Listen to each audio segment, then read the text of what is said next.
11 tőzsdeszkot én kaptam, de sokat nyert Miley Cyrus és a Jonas Brothers is.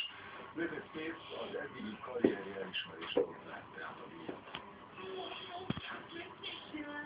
A Jonas Brothers fellépésével kezdődött a Teen Show volt a ceremónia. A zenekar 5 díjat zsebelt be, de a legnagyobb meglepetés az alapították, hogy a tagnak az egyszerű boxoló Mike Tyson jött fel a hajjába. A legtöbb 11 követett a próbát a Twilight Alchemist című szereplői kapták. A főszereplő Robert Pattinson lett a legszexi férfi szereplő, míg a vámtészünk további sztárja is kaptak a díjat.